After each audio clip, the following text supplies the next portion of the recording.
Hello everyone, my name is Geraldine Furlong-Williams and I am here as part of the Biomedical Science module at Waterford Institute of Technologies. The paper I'll be reviewing as part of this module is Smart Polymers, Physical Forms and Bioengineering Applications by Ashok Kumara and his colleagues and was written in 2007. These researchers are from the Department of Biological Sciences and Bioengineering at the Indian Institute of Technologies, Kanpur in India, and from the Department of Biotechnology at the Centre for Chemistry and Chemical Engineering at Lund University in Sweden. They focused their research for this paper on underlying the applications of smart polymers in their three common physical forms, which are 1. Linear free chains in a solution, where a polymer undergoes a reversible collapse after an external stimulus is applied. 2. Covalently cross-linked reversible gels, where swelling or shrinking of the gels can be triggered by an environmental change. And 3. Chain adsorbed or surface grafted, where polymers reversibly swell or collapse on the surface once an external perimeter is changed. They positioned these in the areas of bioseparation, protein folding, microfluidics and actuators, sensors, smart surfaces and membranes. For me, this topic needs to be brought down to the basics to fully understand. First, what are polymers? Polymers are materials made of long repeating chains of molecules, and they are unique depending on the type of molecules that are bonded together and how they are bonded. Some polymers bend and stretch, for example rubber, and others are hard and tough, for example glass. There are natural polymers such as proteins, which are made up of amino acids and nucleic acids. And there are also synthetic polymers that are made through the process of polymerization. This process involves combining small molecules called monomers into a chain that are held together by covalent bonds, and through this process you end up with either linear, branched or network structures called polymers. Most polymers have a string of carbon atoms as a backbone, and a single polymer can consist of hundreds of thousands of monomers. What makes a polymer smart? Smart polymers have adopted this name due to their ability to respond to stimuli in their environment while also being able to reverse these responses. These responses can be seen in their shape, solubility, the formation of intricate molecule assembly, or sol-to-gel transitions. The stimuli that can trigger these changes are temperature, pH change, increase in ionic strength, metabolic chemicals, opposing charged polymers, polycation or polyanion complex formation, electrical changes, magnetic fields, and light or radiation forces. So you can see why smart polymers can be very useful in bioengineering and biotechnology, for example in designing drug delivery systems. Kumara et al. Speaks about linear free chains in solutions where a polymer that can transition from hydrophobic to hydrophilic forms when a balanced trigger is applied.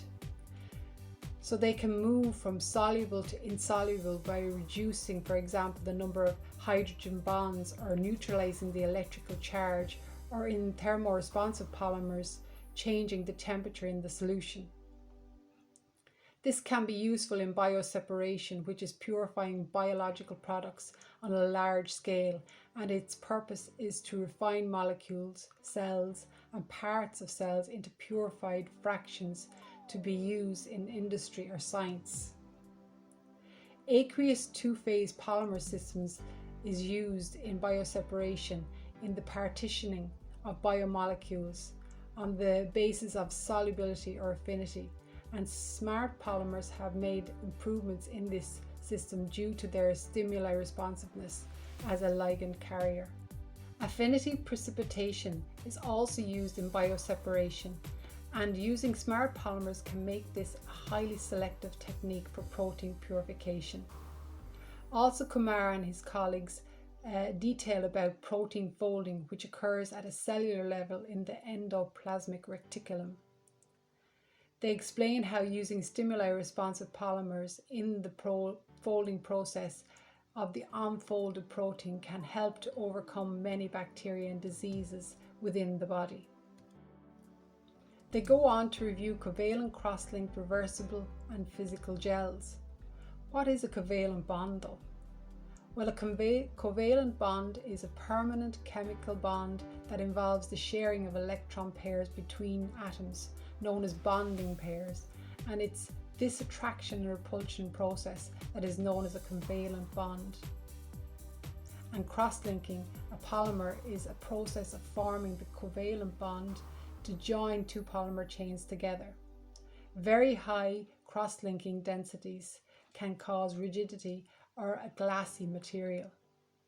Reversible hydrogels have the ability to reverse or self-heal, making them very useful in biomedical engineering. The key component to achieving compounds which perform self-healing is a balance. To balance their hydrophobic and hydrophilic characteristics appropriately using the appropriate stimulus. For an example, an experiment done by Thomas 2019 showed polymerized A6-ACA hydrogels. They bridged a gap between hydrogels despite the presence of water and permanent crosslinks.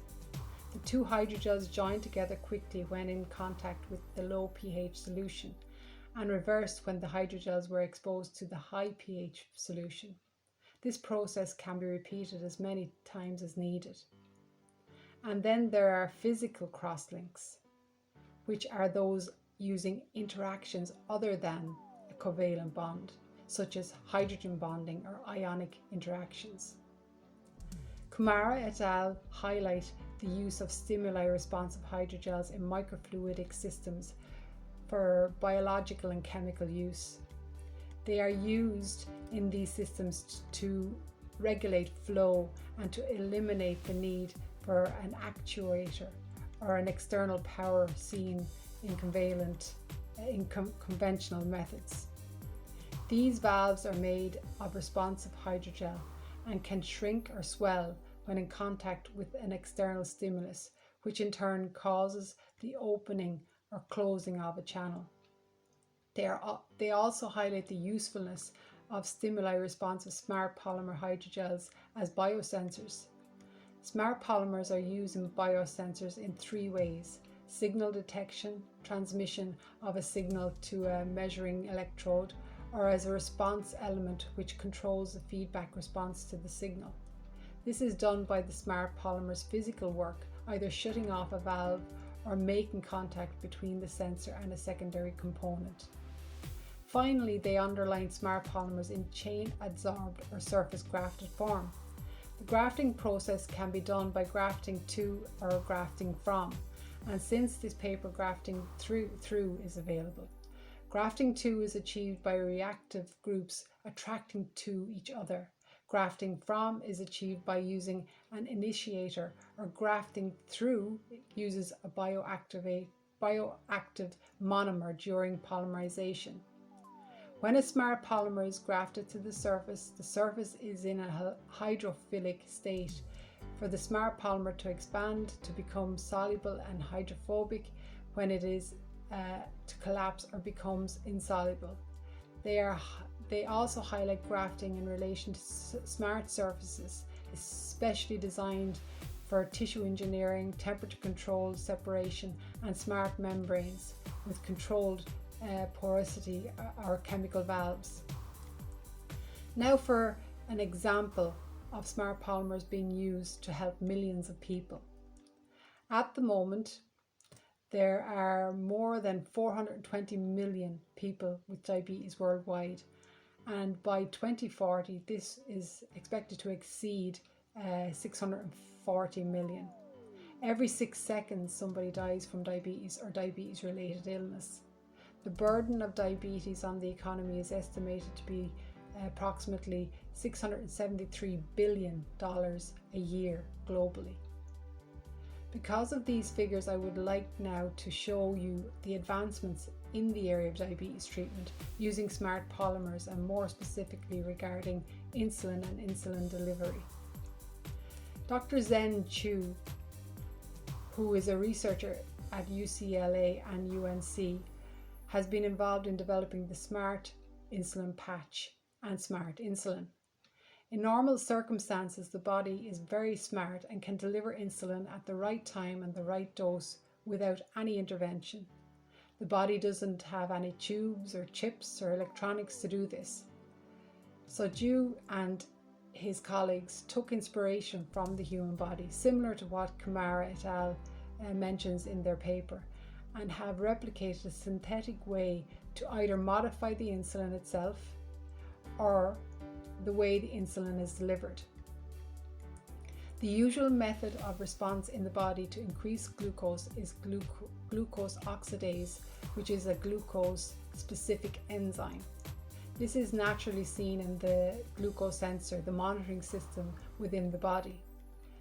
This sensor can convert the glucose to gluconic acid, and this is where the smart polymers come into play. Selecting a smart polymer that responds to a stimulus, such as pH in this case, can deliver the insulin when the smart polymer degrades, deforms, shrinks or swells when in contact with the gluconic acid. These smart polymers have insulin combined or encased, and when they respond to the pH change, they will release the insulin dose. Zhu et al. Used chitosan, which is a small smart polymer, a polysaccharide that comes from the shells of shrimp and which is biocompatible. Zhu and his colleagues made this material into a uniform microgel. When this material is in contact with high glucose levels, hydrogen ion binds to it and the polymer chains become charged, and this creates a reaction where the polymer chains repel from each other and allows the insulin to be released. However, they realized that the pH sensitive smart polymers were going to be a problem, because trying to get that exact pH level needed to be consistent in releasing the insulin was very difficult. So they decided to change from pH sensitive polymers to hypoxic sensitive polymers. For this system, they use hypoxic sensitive polymers to create a vesicle structure or nanoparticle in an aqueous solution where they encapsulate the insulin. When the glucose levels go up, the oxygen level goes down, and the hypoxic sensitive polymer dissociates and the insulin is released, which shows much faster response times compared to the pH sensitive system. They tested their systems on pigs and mice, and they showed their glycemic control was in range for 10 to 14 days. Now that they had the insulin release better perfected, they put their efforts into insulin delivery systems or smart insulin patches. They developed the microneedle patch array.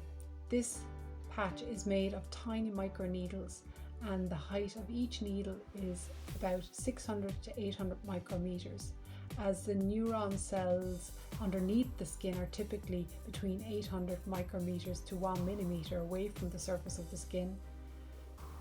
When this patch is applied to the skin, the needles don't reach the neuron cells, and so no pain is felt. This system has shown a reduction in glucose levels to normal range within 30 minutes after applying, but also because this patch has glucose sensing polymers, it can avoid hypoglycemia. So this system can release a bolus amount of insulin and a basal rate of insulin, stopping hypo or hyperglycemia. They also, following their innovation with a combined live beta cell with the microneedle patch. So instead of putting the sensing system inside the body like the previous systems, this system has them outside the body, and the microneedles create a bridge to link the signals. These systems are currently being developed in association with Sanofi and American Diabetes Association. Okay, and I hear you ask, this is a no-brainer. Why isn't every person with diabetes having this system? Even though this system is developed, there are still challenges that need to be addressed. And even though they are being addressed, it will be years before we will see them in everyday life. However, they have applied for human clinical trials from the FDA. So fingers crossed, and all thanks to smart polymers. Thanks a million, everybody, and I'm ready for any questions.